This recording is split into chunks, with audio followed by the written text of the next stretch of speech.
Breaking అంటుంది. పశ్చిమాసియాలో మళ్లీ యుద్ధ మేఘాలు కమ్ముకున్నాయి. దీనికి ప్రధాన కారణం పశ్చిమాసియాకు అమెరికా యుద్ధ విమాన వాహక నౌక యుఎస్ఎస్ అబ్రహాం లింకన్ రావడమే. దీంతో వెస్ట్ ఆసియా మొత్తం అప్రమత్తమైంది. టెన్షన్ వాతావరణం మొదలైంది. ఇక యుఎస్ఎస్ ఫ్రాంక్ ఈ పీటర్సన్ జూనియర్ తో పాటు యుఎస్ఎస్ స్ఫూయాన్స్ డెస్ట్రాయర్ లో యుఎస్ఎస్ మిషెల్ మార్ఫిలను సైతం అమెరికా మోహరించింది. ఇవే కాదు, ఫైటర్ జెట్లు, మిలిటరీ కార్గో విమానాలు తరలించే ఆలోచనలో పెంటగాన్ ఉన్నట్లు కథనాలు వస్తున్నాయి. భారీ యుద్ధ సన్నాహాలలో భాగంగానే అమెరికా ఈ మోహరింపు చేపట్టినట్లు భావిస్తున్నారు. ఇక ప్రాంతీయ భద్రత, స్థిరత్వం కోసం యుద్ధ నౌకలను తరలించినట్లు అమెరికా చెబుతున్నా తెర వెనుక భారీ కథన రణతంత్రం ఉన్నట్లు అనుమానిస్తున్నారు. ఇరాన్లో అక్కడి ప్రభుత్వానికి వ్యతిరేకంగా ఆందోళన జరుగుతున్న తరుణంలో చెలరేగిన ఘర్షణల్లో వేలాది మంది ప్రాణాలు కోల్పోయినట్లు ప్రచారం సాగుతోంది. ఇరాన్ ఆందోళనకారులకు అమెరికా అధ్యక్షుడు ట్రంప్ మద్దతు ప్రకటించారు.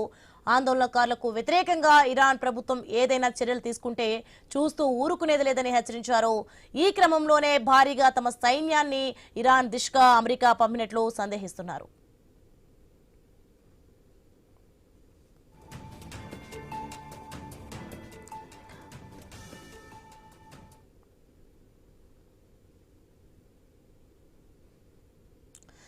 ఇదే అంశానికి సంబంధించి మాట్లాడడానికి మనతో పాటు professor doctor GVR Sastri, senior ఆర్థికవేత్త మనకి జూమ్ లో లైవ్ లో సిద్ధంగా ఉన్నారు.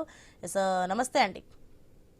నమస్తే సార్, ముఖ్యంగా చూసుకుంటే ఈ కీలకమైన యుద్ధ నౌకలను అమెరికా మోహరించడం చూస్తుంటే ఇరాన్ పై భీకరంగా అయితే దాడులు చేస్తుందని భావించవచ్చా? అంటే ఇప్పుడు ఇరాన్ మీద దాడి అమెరికా చేస్తుందా అంటే నా ఉద్దేశం ప్రకారం 85-90% అయితే చేయడానికి ఛాన్స్ లేదు. ఎందుకంటే ఏ రకంగా అయితే రష్యా, చైనా, ఇండియా ముగ్గురు కలిసి వాళ్ళు చేసిన డిప్లొమసీ, నా ఉద్దేశం వాళ్ళు చెప్పట్లేదు కానీ Iran already nuclear arms పొందేసింది.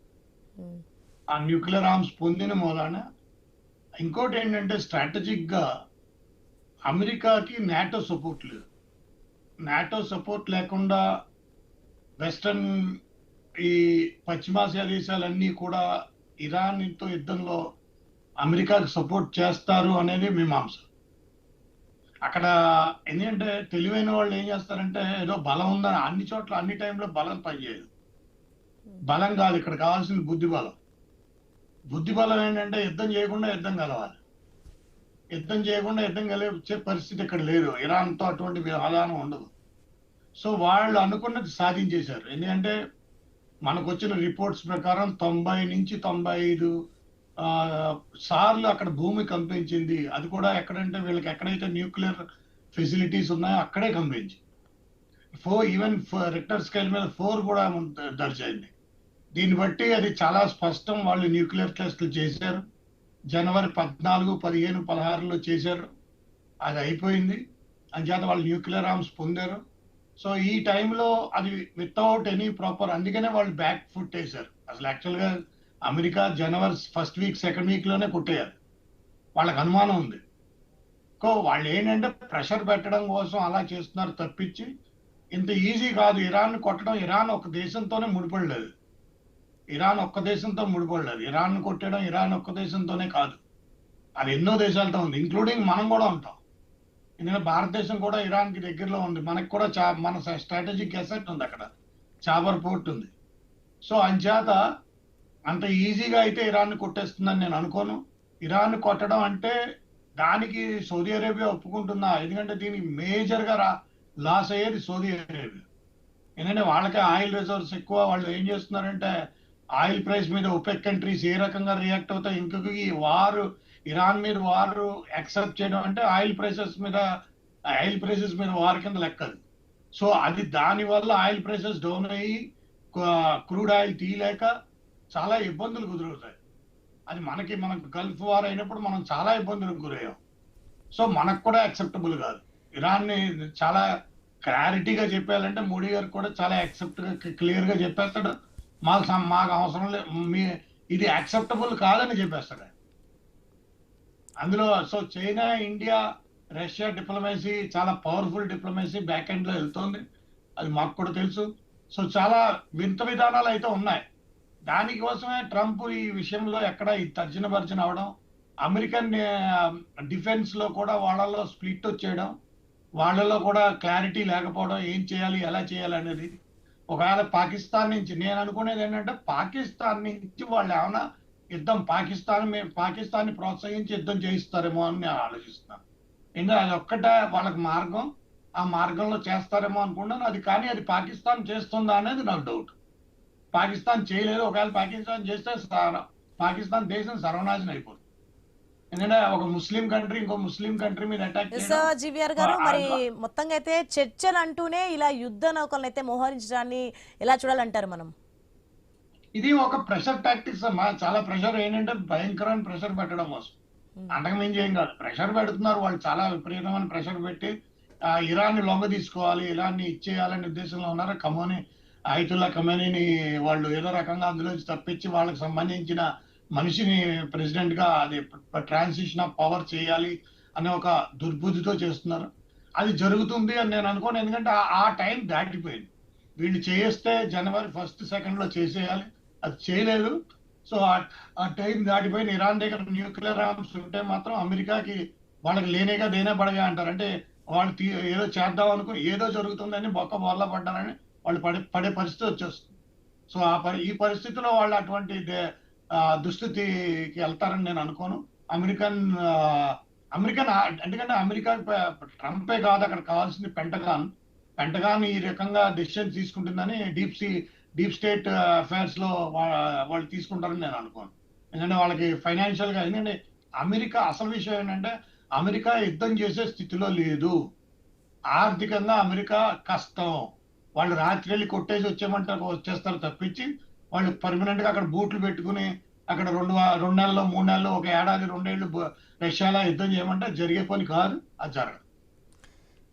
GVR Sastry గారు, మరి వెంజువేలా తరహాలో అయితే ఇరాన్ ను కూడా కంట్రోల్లో పెట్టుకోవాలని అయితే అమెరికా చూస్తుందా?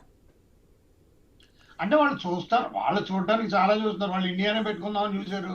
నిన్న ఆడియో లీక్ చూస్తే ఆడియో లీక్ లో ఏమైనా స్పష్టంగా తెలిసింది. వాళ్ళ member of parliament, senate member ఏ రకంగా చెప్పాడు, ఇది జేడి వెన్నిస్ అండ్ ట్రంప్ కలిపి చేశారు. వాళ్ళ వల్ల ఇది అయింది. ఇండియా ఎక్కడ బ్యాక్ డౌన్ అవ్వలేదు. ఇండియా ట్రేడ్ డీల్ అయిపోయిన దాన్ని కావాలని అన్నిసార్లు మార్చి ట్రంపే మార్చాడు. ట్రంప్ జేడి వెన్నిస్ వీళ్ళిద్దరూ మార్చారు. వాళ్ళకి అంత ఇంట్రెస్ట్ లేదు అనే ఒక విధానాన్ని వాళ్ళు స్పష్టంగా చెప్పడం జరిగింది. అంటే దాని అర్థం ఏంటి, వాళ్ళు మన్నెలొంగ తీయాలని చూస్తున్నారు. ఇరాన్ అంటే అంత పెద్ద ఇంపార్టెంట్ కాదు. మన ఇండియా చాలా ఇంపార్టెంట్. ఎందుకంటే ఇప్పుడు ప్రస్తుతం జియో పాలిటిక్స్ లో ఇండియా, చైనా, రష్యా, అమెరికా 4 దేశాలే, ఇంక వేరే దేశం లేదు. ఈ 4 దేశాలే ఉన్నాయి. సో ఈ రోజు full trade agreement with European జరుగుతాయి కనుక దాని రిప్రికాషన్స్ ఏ రకంగా ఉంటాయన్నది అమెరికాకి చాలా పవర్ఫుల్ మెసేజ్. అది చాలా చాలా పవర్ఫుల్ మెసేజ్. ఏ రకంగా, ఎందుకంటే యూరోపియన్ యూనియన్ నుంచి బయటపడడం అనేది it is impossible thing. And నిన్న వచ్చిన మెసేజ్ కూడా, చైనా నుంచి మన ఇండియాకి వచ్చిన మెసేజ్ కూడా చాలా పవర్ఫుల్ మెసేజ్ వచ్చింది.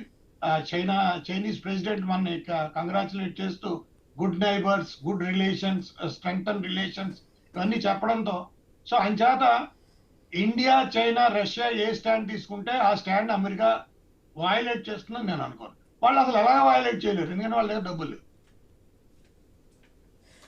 జీవీఆర్ శాస్త్రి గారు, మరి అలాగే ఆందోళనకారులకు సంఘీభావం ప్రకటిస్తున్నట్లయితే అమెరికా కనిపిస్తున్నప్పటికీ అసలు ఉద్దేశం అండ్ ఇరాన్ లోని సహజ సంపదలపై కబ్జా కోసమే అనుకోవచ్చా?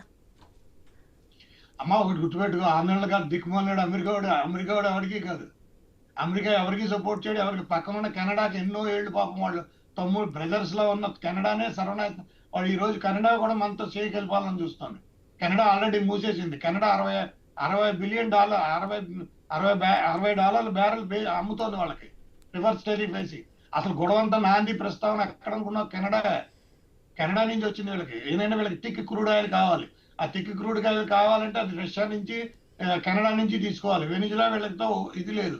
సో వెనిజులాని ఇంక ఇప్పుడు చివరి దగ్గర ఉన్న దేశం ఏంటి, వెనిజులా. సో వాళ్ళ రిఫైనరీలు సర్వైవ్ అవ్వాలంటే వాళ్ళు వెనిజులా నుంచే అది కొట్టేయాలి. అది కొట్టడం కోసం వెళ్ళారు. పక్కనున్న కెనడానే ఇచ్చేసుకోలేకపోతున్నారు ఈ దిక్కుమోళ్ళు. వాళ్ళు ఇరాన్కి సపోర్ట్ చేయడానికి ప్రజలకు సిగ్గుండాలి. ప్రజలు అనవసరంగా ఇదిలో అవుతున్నారు, కానీ అమెరికా ఎవరికి సపోర్ట్ చేయదు. వాళ్ళ స్వార్థం, అమెరికా తన స్వార్థం తప్పితే ఇంకా వేరే ఎజెండా ఉండదు. వాళ్ళు మాట్లాడే మాటలకి అవి క్రోకడైల్ ఫెస్టివల్ లా ఉంటుంది. మరి జీవర్ శాస్త్రి గారు, అట్లాగే గత ఏడాది కూడా అమెరికా అండ్ ఇరాన్ పై అయితే B2 బాంబులతో దాడి చేసింది. అప్పుడు పెద్దగా ప్రతిస్పందించిన ఇతర అగ్రరాజ్యాలు ఇప్పుడు ఏం చేస్తాయి, అండ్ నెక్స్ట్ రష్యా చైనాలు ఎలా స్పందిస్తాయి? ఇక మూడో ప్రపంచ యుద్ధానికైతే దారితీస్తుందని అనుకోవచ్చా? మూడో ప్రపంచ యుద్ధం కాదు కానీ అసలు అమెరికా అంతవరకు స్టోరీ వెళ్తుందని నేను అనుకోను. ఎందుకంటే అమెరికా కదా అందరూ మీరు ఒకటి గుర్తుపెట్టుకోండి అమ్మా, అమెరికా దగ్గర $38 ట్రిలియన్ అప్పు ఉంది. అమెరికన్ ఆర్మీ సోల్జర్స్ కూడా డబ్బులు ఇవ్వట్లేదు, వాళ్ళు జీతాలు ఇవ్వట్లేదు. గవర్నమెంట్ షట్ డౌన్ అని పేరు చెప్పి వాళ్ళు జీతాలు ఇవ్వలేదు. సో వాళ్ళ దగ్గర బకాయిలు చాలా పవర్ఫుల్ గా బకాయిలు ఉన్నాయి. ఆయన ఈ టెర్రిఫుల్ గోల్ పెట్టుకుని ఆయన అంతటా ఆయన ఎకనామిక్స్ డిస్ట్రాయ్ చేసుకున్నాడు. ఒక దేశాన్ని నడపాలంటే అది ఎకనామిక్స్ లో నడపాలి. అలాంటి పెద్ద దేశం అమెరికన్ దేశాన్ని నడపాలంటే ఆయనకు అర్థం అవ్వట్లేదు, ఆయనకి ఎలా నడపాలో తెలియట్లేదు. చేతి కొబ్బరికాయ ఇచ్చినట్టు అయిపోయింది ఆయన పైన అమెరికా వాళ్ళకి. వాళ్ళు పిచ్చెక్కిపోతున్నారు, ఏం చేయాలో తెలియట్లేదు. ఎంతో మందితో మాట్లాడుతాను నేను హార్వర్డ్ స్టాన్ఫోర్డ్ లో చదివాను. చాలా మంది ప్రొఫెసర్లు నాతో మాట్లాడతారు. వాళ్ళందరికీ ఏంటంటే ఈవెన్ హార్వర్డ్ యూనివర్సిటీని కూడా ఆయన ఇచ్చేసాడు, ఎడ్యుకేషనల్ ఇన్స్టిట్యూషన్స్ కూడా కొట్టేసాడు ఆయన. సో ఆయన ఏంటంటే ఆయనకి ఏం చేయాలో తెలియట్లేదు, ఏదో చేసేయాలన్న తపంతో ఉన్నాడు. కానీ 80 ఏళ్ళు ఆయనకి ఏదో ప్రాబ్లం ఉన్నట్టుంది. ఒక స్ట్రక్చర్డ్ గా లేదు, పాలసీ విధానంగా లేదు, పాలసీస్ ని ఇంప్లిమెంట్ చేయలేకపోతున్నాడు, పాలసీతో ఎదరికెళ్ళలేకపోతున్నాడు. తైవాన్ ని నడి రోడ్డు మీద వదిలేసి వచ్చేసాడు. తైవాన్ దగ్గర నుంచి మొత్తం అన్ని తీసేశాడు, వాళ్ళ స్ట్రాటజిక్ అసెట్స్ అన్ని తీసేసి ఇరాన్ వైపు తీసుకొచ్చేసాడు. రేపు పొద్దున్న తైవాన్ మీద చైనా కొట్టాను అని మాకు సంబంధం ఏంటన్నాడు. అంటే ఏంటి, ఇంకా అమెరికాని నమ్ముకుని జపాన్ సౌత్ కొరియా కూడా ఉండలేవు, ఆస్ట్రేలియా ఉండలేదు. క్వాడ్ అనేది ఒక రకమైన ఏంటంటారు మనకి, ఇట్స్ అ జోక్. క్వాడ్ అనేది తీసుకొచ్చి జోక్ చేశారు. ఈరోజు చైనాతో మన సంబంధాలు చాలా పెరిగినాయి. మన ఎక్స్పోర్ట్స్ పెరుగుతున్నాయి చైనాతో మన ఎక్స్పోర్ట్స్ పెరుగుతున్నాయి. చైనాతో ఎయిర్ ఇండియా ఈ 1 ఫిబ్రవరి నుంచి air India direct Delhi షంఘాయ్ flight వేసింది. ఆల్రెడీ చైనాతో నేను కూడా చైనా వెళ్ళి వచ్చాను. నేను 5 రోజులు అక్కడ చైనాలో ఉన్నాను, షంఘాయ్లో ఉన్నాను, బీజింగ్ లో ఉన్నాను. అంతా బాగుంది, సిచ్యువేషన్ చాలా క్లియర్ గా ఇంప్రూవ్ అయిపోతుంది. సో అదంతా ఏంటంటే చాలా ఇబ్బంది అవుతుంది. చైనా రష్యా ఇండియా సపోర్ట్ చేస్తే యూరోపియన్ యూనియన్ తో మనకు FTA అవుతుంది. సో దీన్ని బట్టి క్లియర్ గా మనం బయటకు వచ్చేసాం, మనం బయటపడుతున్నాం. మనం ఈ రోజు నిలకడగా నిలబడి ప్రపంచానికి నిలబడి మేము చూపిస్తాం అన్నట్టు చూపిస్తాం. That's it. దానికి అది వాడు ఇరాన్ మీద చేయగలడా అంటే I have full doubts. India ఒప్పుకోదు, ఇండియా గన్ షాట్ గా ఒప్పుకోదు. ఇండియా ఒప్పుకోకుండా వాళ్ళు చేయలేరు, ఇండియా అస్సలు ఒప్పుకోకుండా చెయ్యరు. గుర్తుపెట్టుకోండమ్మా, ఆ ఎట్టి పరిస్థితుల్లో ఇండియా ఒప్పుకోకుండా వాళ్ళు ఇరాన్ మీద అటాక్ చేయరు. ఇండియా దోటూకులో చెప్పేస్తుంది, మోడీ గారు దోటూకులో చెప్పేస్తారు, ఎట్టి పరిస్థితుల్లో మాకు ఇది యాక్సెప్టబుల్ కాలేదు. ఎందుకంటే మోడీ గారు మన ఇండియాని తక్కువ అంచనా ఇప్పుడు తక్కువ అంచనా వేయడం అస్సలు కష్టం. ఈవెన్ కెనడా కూడా ఇండియాతో నిలబడాలనుకుంటారు. మీరు వెరీ సూన్ ఈ ఫిబ్రవరి ఎండ్ లోపల కెనడియన్ ప్రైమ్ మినిస్టర్ ఇండియాలో ఉంటాడు. అమెరికాకి మోడీ గారు ఎలా పెట్టాలో అలా పెట్టేసాడు. మొత్తం యూరోపియన్ యూనియన్ టర్న్ కొట్టింది. యూకేతో ఆల్రెడీ మన ఫ్రీ ట్రేడ్ అగ్రిమెంట్ అయిపోయింది, అన్నిటిలోనే అయిపోయింది. సో దీని చేత ఇప్పుడున్న పరిస్థితుల్లో అమెరికాకి ఇప్పుడు మిలిటరీ బలం ఉంది, నో డౌట్. మిలిటరీ బలం ఉపయోగం ఉండదమ్మా అన్ని చోట్ల. యుద్ధం చేయకుండా యుద్ధం గెలిచేవాడే గొప్పడు, యుద్ధం లేకుండానే యుద్ధం గెలిచేవాడే గొప్పడు. వీళ్ళు యుద్ధం చేస్తే కూడా గెలవలేని పరిస్థితి, ఎప్పుడు గెలుస్తారో కూడా తెలియని పరిస్థితి. వియత్నాంలో ఇలాగా కంగారు పడిపోయి దిగిపోయారు. తర్వాత రైట్ శాస్త్రి గారు, థ్యాంక్స్ ఫర్ మీ విలువైన సేవలు ఇచ్చినందుకు. Thank you so much. Thanks for the information.